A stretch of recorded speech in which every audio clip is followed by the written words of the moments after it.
Anne Robinson shares a woman is someone with a vagina in an anti-trans view. British television host Anne Robinson has received a lot of backlash after a recent statement about how she defines a woman. In an interview with the Telegraph, she said, a woman is, quote, a woman is someone with a vagina. I am just horrified that we can't have a debate about this. That's what really troubles me. I'm horrified by the lack of safety in women's changing rooms, in swimming pools, and that sort of thing. I think the most interesting statistic is the amount of trans people who actually surgically get altered is minuscule. So you're talking about men and women's changing rooms, end quote. She lost me at men and women's changing rooms. Yeah. Me too. Yeah. I mean, like, what is up with this woman? I think she has a valid point in that having a discussion, a conversation about it, and especially now we've been talking about the whole show about this kind of erasure of women, the taking away of agency of women. Right. I can understand where a conversation could be had around this issue, but she totally invalidates any point she may actually be making when she equates, men in the dressing room or a pool, when we all know it's not about that. And having surgery is like the least important part of And that doesn't make the you a woman, process. Cindy. It doesn't make you a No. woman. If you That- identify as a woman, you're a woman, period. Right. There's a period at the end. You're done. You're a part of us. Yeah, You but are part of listen, the group. ladies, look, okay, we are fortunate because we're a part of the LGBTQ plus community. So it's already been in our conversation for decades, Right. And so we kind of have a grasp of transgender, right? Right. But there are people even within our own community that have zero understanding of what transgender is. Now, what we're doing is we're advocating for the transgender rights in our country and around the world, and we're seeing the big push and the big support.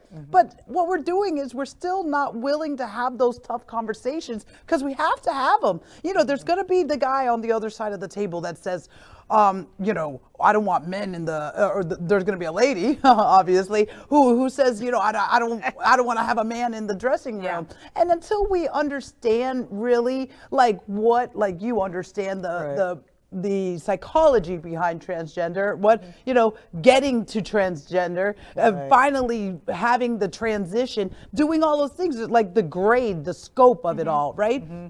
We have to engage in these tough conversations. Yeah, we have to. But look what Tucker Carlson said. He said, okay, well, if you don't know what the acronym means, then nobody wants to tell you what the answer is. And that, to me, is That's BS. That ridiculous. is a lie. complete all crap. you have to do is, and this woman Is Google it. And no, I mean- but that's what I was going to say. is But like, he hey, if you doesn't can't even find- if you know. can't Why are we find- talking about him? If you can't find a gay, happy gay person, right? If you can't find someone that is willing to talk to you, there's this thing called Google, and you can type anything in it, and it tells you all kinds of stuff. From someone that had to relearn how to do a lot of things, I typed in how to wash your clothes, and that told you how to wash your clothes. Okay, so I mean, if you're interested or curious, there's so many outlets that you can go to find out. I think as a writer, I believe in the power of story. Yes. And I think that's what really we are lacking, because I defy two people on opposite ends of any spectrum who have real intentions of communicating, of speaking to one another and sharing their stories and not finding at least a common point of intersection. Absolutely, yeah. So we need these conversations, and as Chef Josie said, they are tough conversations.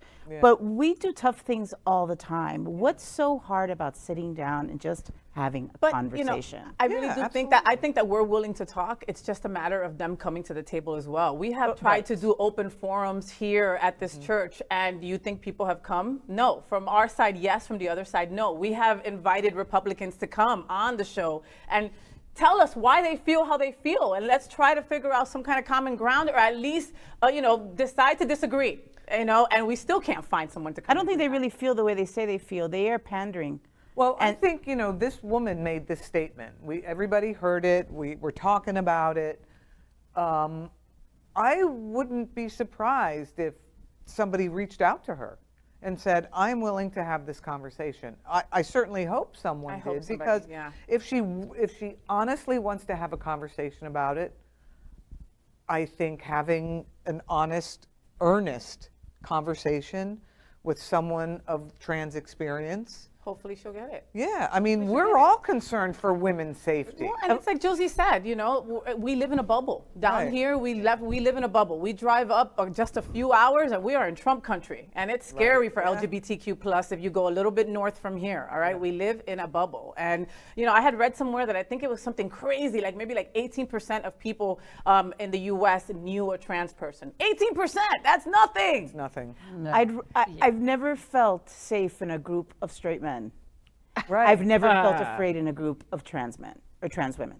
Right. So let's clarify that when she talks about feeling scared in a dressing room or in a pool. Really? Yeah. I've never, ever felt fearful. I have felt fearful walking into a group of men. I have really close friends that are women having the trans experience. And if they're going through certain meds to make that happen, they can't push a book. You know what I mean? Like they're so, you know, they're so weak going through that. They have to put their body through hell to become women. And they still, to be their true authentic and self. it's disingenuous. They're throwing that out. It's red herrings. It has nothing to do with that at all. At the end of the day, conversations equal education. So you have to have the conversations to educate the uneducated. Exactly. But you know, you also have to choose the right people who know how to deliver those conversations and do it in a way that, you know, is easily digestible. And compassionate. That makes sense. Because clearly, exactly. You know, if you're honestly afraid, well, let me tell you why you really don't need to be afraid. If somebody your whole life told you this is an orange, and now I'm going to tell you, no, honey, it's a lemon, it's going to be difficult for that person to make that transition, no pun intended, to understand, of course, that it might have been an orange all along. Yeah, and sometimes people are so concerned about calling people out and putting them in, you know, in a bad place when a simple conversation could have given an epiphany to someone. Yep. You want to know something that really brings me down about this whole conversation of transgender? It's because both sides come to the table with a commitment to being right. Yeah. So it doesn't even really matter. They don't come to the table with an active listening mindset. I'm listening to what you say. I'm not discrediting what you're saying. You don't have to prove it to me. There's no validation needed. You're just sharing, like me and me listening to you and empathetically listening to you and really doing my best with a commitment to understand. I think that people, and this is why we're not seeing as much movement and progress around the world and in our own country, because when we sit down to those conversations, with all due respect, you know, again, we are very righteous about this topic, right? Yeah. And when you step into a conversation, are we coming from that commitment of being right, or are we actually coming with a commitment to educating each other and understanding each other? Yeah, I think that, you know, Caridad made a point earlier about, you know, about this very thing. So I think that, you know, we do have a lot of commonalities. You know, as women, we are fearful at certain times, and that is something that is in common, and that could start out a conversation. I've worked a lot with trans youth and their parents, kind of like moderating, and I found that, you know, most parents love their kids, and as you said, they aren't coming to the table necessarily to be right. They're coming to the table, both sides, not to lose one another. And in those situations, you know, breakthroughs are made. Breakthroughs are made. Sure, but there's a difference both there. sides want the same thing. But that in that aspect, like Josie's saying, both are coming to the table as in, okay, I've never heard about transgender. Please educate me because I want to still be good with my kid. I love my kid. And their fears are the valid. Kid is like, this is who I am. I want to educate my parents so he or she is a better parent, you know? So you don't have that when it comes to the Tucker Carlsons and us. And a moderator, I think, helps a lot too, because being there, I'm able to, you know, I come at it as a mom. The neutral zone. The neutral zone. I come at it as their teacher, come at it as an LGBTQ. Yep. So I'm able to negotiate that line, and not everybody can do that. So maybe that's what we need to be working on, moderators who can help bring people to the table. I love what you said.